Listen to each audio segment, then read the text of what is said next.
ನಮಸ್ಕಾರ ವೀಕ್ಷಕರೇ, ಈ ದಿನ ಮತ್ತೊಂದು ಕವನವನ್ನ ವಾಚನ ಮಾಡುವುದರ ಮೂಲಕ ತಮ್ಮನ್ನ ಭೇಟಿಯಾಗ್ತಾ ಇದ್ದೀನಿ. ಕವನದ ಶೀರ್ಷಿಕೆ ನಿರ್ಭಯ. ಭಯದ ನೆರಳಿನ ಬದುಕು ಏಕೆ? ಭಯದ ನೆರಳಿನ ಬದುಕು ಏಕೆ?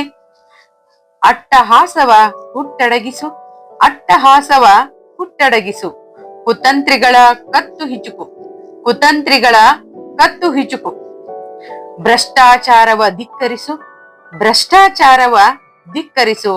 ಭೂ ಹಗರಣಕಾರರ ಬಂಧಿಸಿ, ಭೂ ಹಗರಣಕಾರರ ಬಂಧಿಸಿ.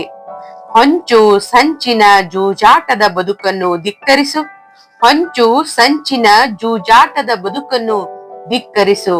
ನಿರ್ಭಯದಿ, ನಿರ್ಭಯದಿ, ನಿರ್ಭಯದಿ. ಕವನವನ್ನ ಆಲಿಸಿದ ಎಲ್ಲ ಸಹೃದಯಿಗಳಿಗೆ ಅನಂತ ಅನಂತ ಧನ್ಯವಾದಗಳು. ಮತ್ತೊಂದು ಕವನದ ಮೂಲಕ ಮತ್ತೆ ಸಂಧಿಸೋಣ.